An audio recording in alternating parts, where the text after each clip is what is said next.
I won the funniest black comedian in San Diego contest. This is insane. So wait a minute, hold on.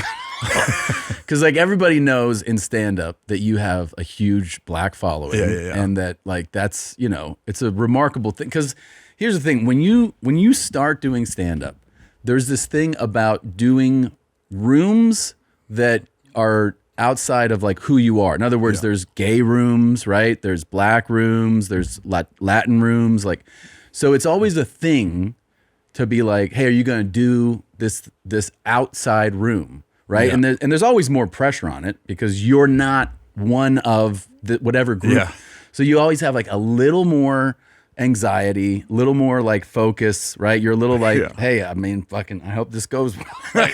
And people would always do this thing like, are you going to do the black rooms especially felt like they were always the highest stakes because you already knew instinctively that there's a standard that they're going to let you know if you suck immediately. And it's going to feel different than like a white club. It's going to feel different.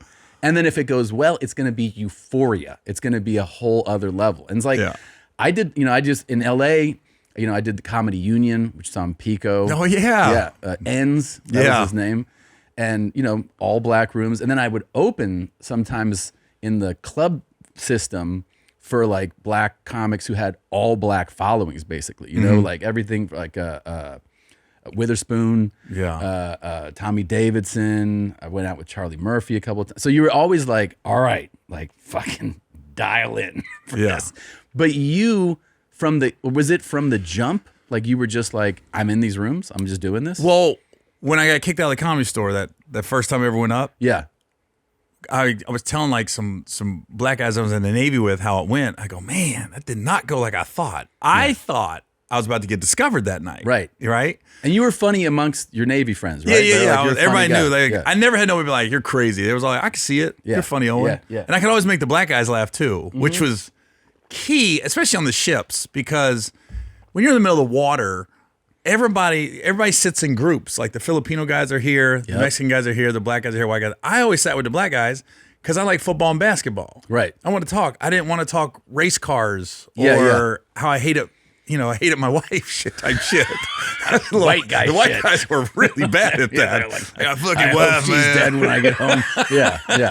I was like, I don't want no part of this. Yeah. So I'd always hang out with the brothers. We could talk shit about basketball.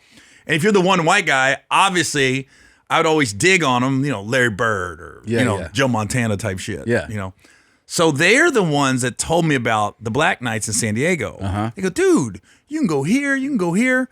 So with the mainstream rooms, which is the Comedy Store, and I didn't know anybody else over there, I didn't know where to go.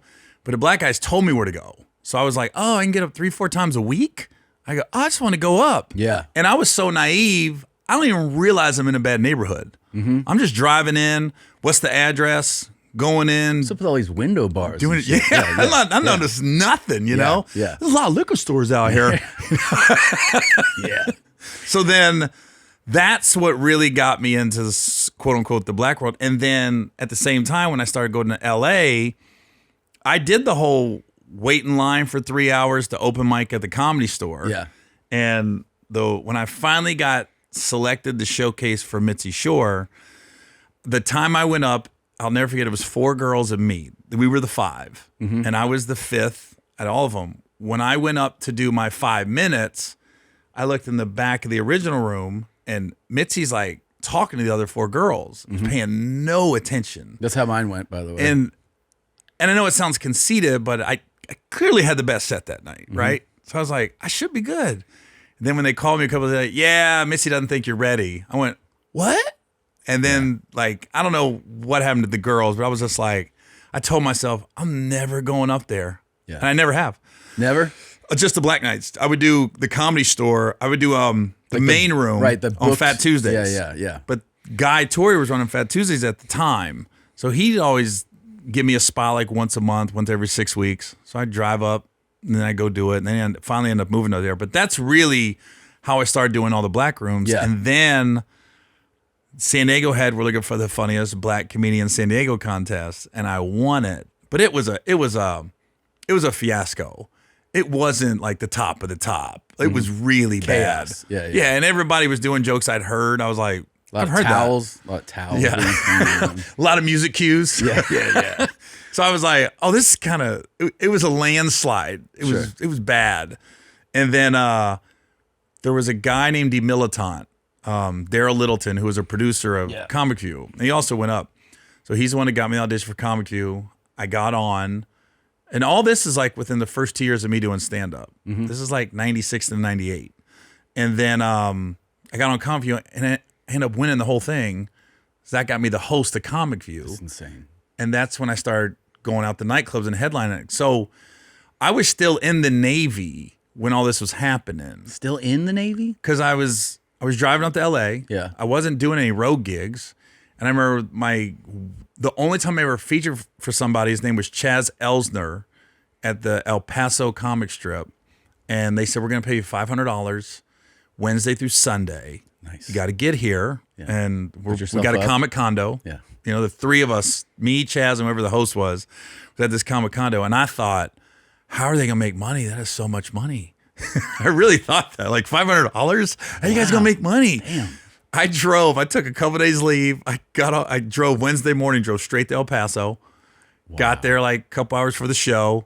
And I just remember to make it that week, Arby's had $2 beef and cheddars. You get two of them. Yeah. That was lunch. There you go. I bought a box of Cocoa Puffs and a gallon of milk. That was breakfast. And then I ate at the club, brought something back to the room. I was like, I came back like $400 to the good. Yeah. I was like, oh, this is the life. I'm living good, dude, man. I was driving. That whole drive felt like 5 minutes. That's incredible. Because you just want to go up in a new city. Sure. Like, oh.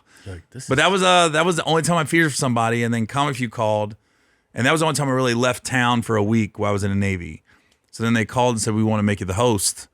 And I was like, oh, shit, I still got like a couple months left in the Navy here. How's this going to work? But they weren't filming for another 3 months. So my base and my command got creative. And I was literally hosting Comic View and active duty military at the same time. But my base was real cool. They were? I'm not going to throw them under the bus, but they worked a way for me to go record. They were on your side. Yeah. Come back down for a couple days. You could have had some. And I'm on the gate. I'm waving cars I'm a cop. So I'm waving cars on the base and I'm on TV at the same time. That's insane. That's crazy. And your CO was just like a cool.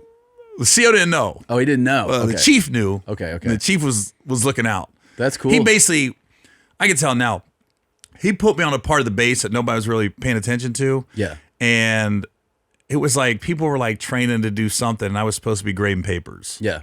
So I was supposed to be in this office all day on this building that nobody's paying attention to on the base grading papers. I wasn't doing that. Yeah. But that's what they thought I was doing. I wonder, as somebody who has like conquered this in doing these rooms and stand-up, what would your advice be to like a white comic who's in it for a few years, like he has his act together, has his time, whatever, 10 minutes, whatever it is, and he's like, I'm going to do a black room tonight. Like, do you give him any advice in any direction? No, I say be you. Just do yourself. I saw, when I first started coming up and doing Fat Tuesday, you didn't see a lot of white guys going up. I was like the only one. I saw Sebastian go up and destroy. Being himself. But he did the Jamie Foxx thing from Ray. He turned the spotlight on him.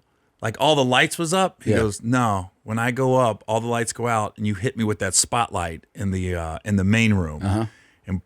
And I was like, I think this is before Ray came out. Yeah. So when I saw the movie Ray, I go, wait a minute. That's that shit that guy did at the Comedy Store. I didn't really know who Sebastian was. Yeah. This is probably 2000, I'm guessing. Yeah. I saw him just destroy. And I was like, I think with black audiences, and the biggest difference between white audiences, black audiences have no skeletons in their closet. Mm-hmm. If your cousin's special needs, talk about it. Mm-hmm. If your cousin's gay, talk about it. Yeah. But don't try to snowball us. Right. You know what I mean? And I did cheat. I had a cheat code in the beginning because I would dance. Mm-hmm. So I'd come out and put on some, I don't know, Destiny's Child or hip hop, hit them with a couple dances, and they're like, oh, shit. Yeah. And then I kind of got them. Yeah. So it was a little bit of a cheat code. Bro, I had some dance moves too. But then when you hit like 35, you're like, I should probably stop dancing. I remember thinking, when does this end? When does the dance moves end to get them? Yeah. Because, could you come out and they're like, oh, it's a white dude. Then you hit him with a couple dance moves, hip hop dancers. They're like, all right. Yeah. All right. And I think I heard a funny, dude, I swear this is, I heard this from Louis, I think once, where he was at, I think at the Improv, the Melrose Improv. And it was like whatever night, Monday night show. But Monday night that was the ghettoest of all of them. Well, he's on this show and they're like the writer director of Pootie Tang. So the whole audience is like, oh, like they don't know who that is. They're like, well, yeah, we know Pootie Tang. And then he walks up and they were like, huh?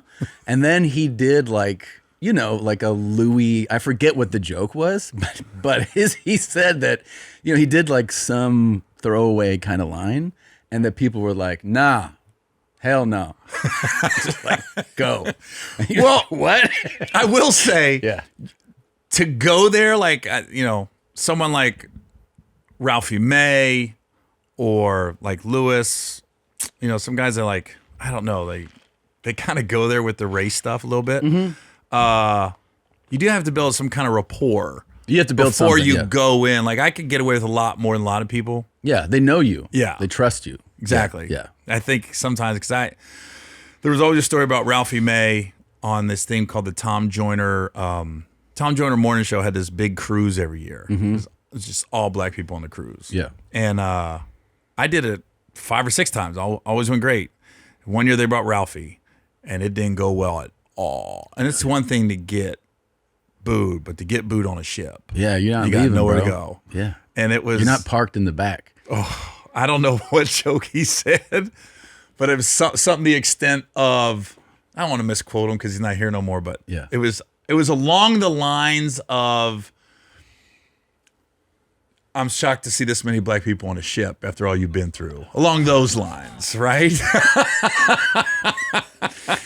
It was, and they were like this. Yeah. What? And keep in mind, the Tom Joyner cruise is nothing but college educated black people. They're not a part of that. We don't have W-2 crowd. Yeah, you know what I mean? Yeah. They're like, what? Right. Yeah. They said they say phones don't work on ships. Yeah. Bullshit. Because my phone was ringing. Really? Like, why they bring him? Where you at? Like, why am I the only white guy that can do that ship? They said. But I had to come back the next year. And that's the first thing I said. I said, I already heard what happened last year. Yeah. Y'all know me here. Yeah. But I heard it didn't go well. But that was like one of the things. If Ralph would have had enough rapport, it would have been. He could have got away with something. Sure. But when you go up as they didn't know who you were. Yeah. They said it was bad. Well, especially if you like that. That's a funny joke. It's a funny observation. Yeah. If you're unknown to them, like if you don't have the rapport and like you open with that can set you aside, because it's different to drop that like 40 minutes in. Yeah. If you have something going and then you make that joke, everyone's like, yeah, it's funny. But if you like out of the gate, like, nice to meet you. Funny that you're here. That was what I heard. That was it. Yeah. It was like, and they said, and then they said he can't, because on this Tom Joyner cruise, you don't go up once, you go up like 3-4 times over the week. Fuck. They said he came back the next night to apologize. My bad about last night. Didn't mean nothing by it. And then he did another like boom, and they was like, yo, and dude. It was something about. I don't want to repeat it. It was something about what a black woman's vagina looks like. Nice. That was the gist of it, right? My apologies. And the only reason I know that is because some black girl came up to me the next year, and said, "Yeah, that dude last year." I don't know what he was talking about. He was talking about what a black woman's pussy. What the hell? He know what a black woman. I know you know, Gary. I know you know. You could have said that because we know you know. Yeah. But he ain't never seen no black pussy.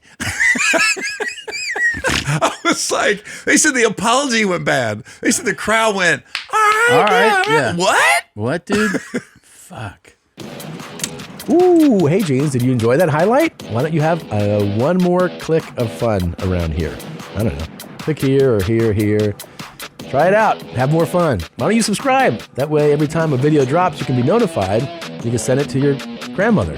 You're not going to miss a moment of denim, okay? Try it out.